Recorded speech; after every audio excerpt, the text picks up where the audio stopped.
Hello there, it's Guy at Rove Motorhomes. So handover video for the beautiful Elddis Evolution 105. So gas bottle storage is just in here. So when your bottle is attached, when travelling, you need to turn this into the closed position, and when you wish to use it when stationary, open it up and then you'll be able to get gas into the system. Fuel is added just in here. Use your ignition key to open up the top one. When you get the notification on the dashboard to top up add blue, unscrew that and top it up into there. In terms of the seats, so again, when you want to adjust the height, you're using these. The front one does the front up and down, the back one does the back up and down. You will be required to be sat in the seat to do that because it uses your weight to adjust and make it easy to do. In here, twist, pull out, you've got a kit that will have stuff like towing eye cover and a wheel jack. This is where your bonnet releases, just here. Coming around, beautiful clean engine bay. Top left, you've got your washer fluid top up, engine oil topped up there, dipstick is just here. If you do ever need to jump start the vehicle, negative terminal's this metal bolt just here. The positive terminal is just under this here. If you get a key in that small recessed gap, that will pop open. You can see where the plus sign is and attach your positive to there. Coming around to this side, in here, you've got access to your electric hookup, plug and go, and the leisure battery is also in there.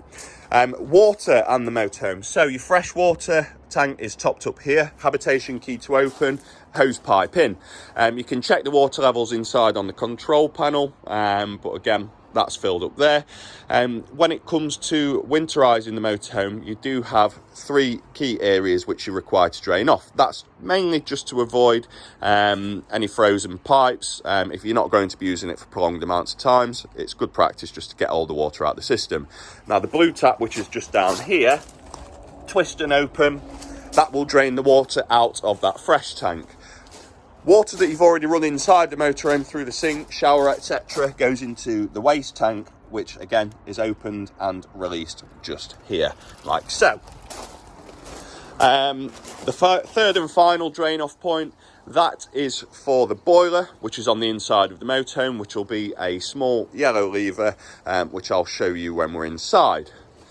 Here, you've got an external shower point. So again, attach onto there, and that will feed from the fresh water tank. You've got fridge vents just here that keep the fridge breathable. In here, you've got the toilet cassette. So to release, you push this up and this pulls out, twist, empty accordingly. Once you've cleaned it, if you top it up with blue solution, that will help break down anything that goes into the toilet. Toilet cassette. If this isn't pulling out for whatever reason, please just make sure that the trap door is in the closed position. Bike rack. So again, to release this, unclip from here. This drops flat like so. Your tyres of the bikes go on here and are attached by these, and then you attach these to the bodies of the bikes. So they'll clip back in. That's just keeping it a little bit extra secure. Camera for the rear camera system is mounted up there. If you notice, you do have some screw caps, screws, so you can adjust the angle of that if you wish to do so. And then coming around to here, you've got external gas point just there, great for barbecues.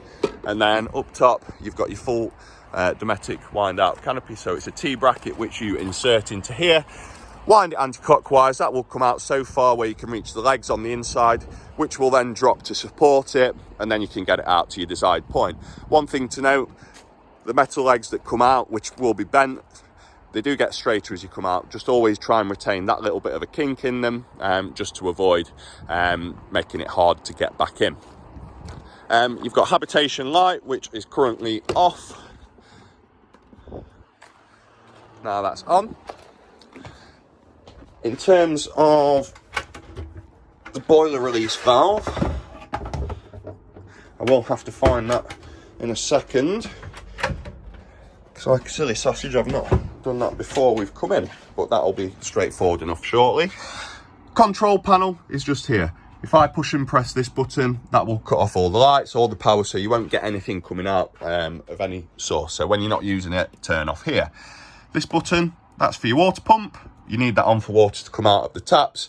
as well as the flush. This button's a cut-off point for your lights. See how they've gone off and they come back on, and that's the hab light. These two are for your levels. That's for the leisure battery, which is showing up as normal and good, and this is for your freshwater tank. So again, we've got a bit in there, but not a lot, but we should have enough just to run through the system. Water pump we've got on, so that water's running red hot. You can possibly see the steam coming off. So we have got hot water, your gas, ignition switches here for the oven and grill combi, as well as the top here. I'll just demonstrate that we've got gas coming through. Oops, bear with me. Tricky job when you've got one hand.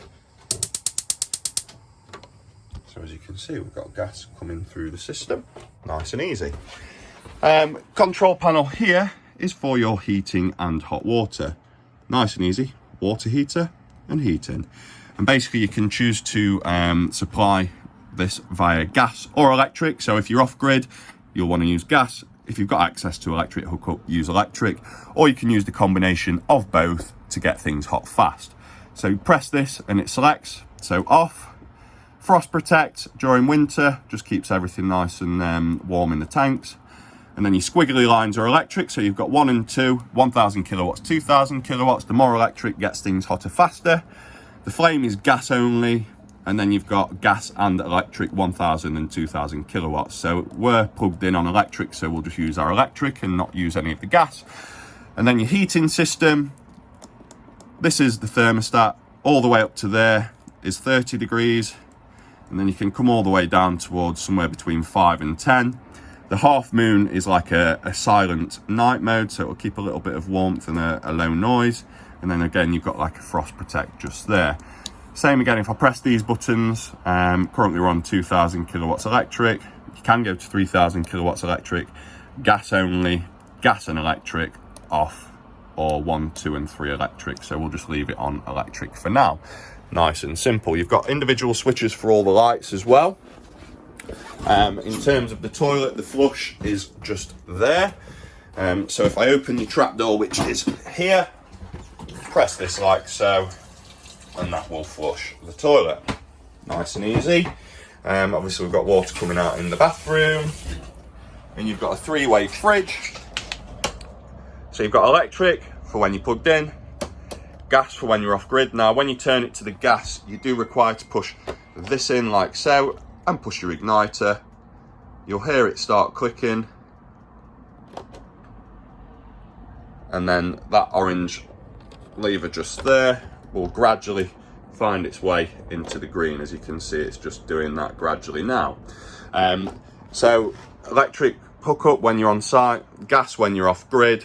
You do have vehicle battery, so if you're going a very long distance, you've got the ability to turn the engine on and put it onto that. Now, the vehicle battery will only maintain the temperature, it won't get it cold from zero, so your main thing is get it cold on gas or electric before you travel, turn the engine on, flick its vehicle battery, and it will maintain that cold temperature in the fridge.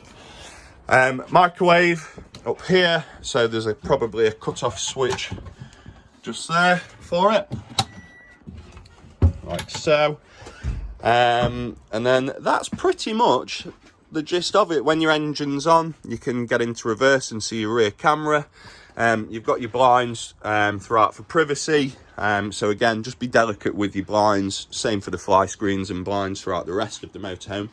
Just always have a bit of caution with them so that you're not damaging them, because they are delicate. In terms of the boiler drain off valve, I've just noticed where we are for that. That little yellow lever there, twist that, and that will open and drain off the boiler with any water that's in it. When you are doing this, you're draining your fresh and your waste outside, you're draining that. If you run your taps as well, and then any excess water will dispel underneath the motorhome. We have supplied and fitted this TV bracket for you. You've got 3-pin plug or 12-volt power just here in the aerial, just there like so. Pop-up table is stored here, carpets are in there, there's a hookup cable as well for you, and this is your awning winder. That's your solar control display just there. But yeah, lovely motorhome. Sure that you're going to thoroughly enjoy using it. If you ever need us, get in touch. Obviously you've got storage underneath there and here. But yeah, that's everything. Final thing, you've got this fan. Twist it, it does require to be open to turn it on, and then you can either draw in or suck out air accordingly, just there.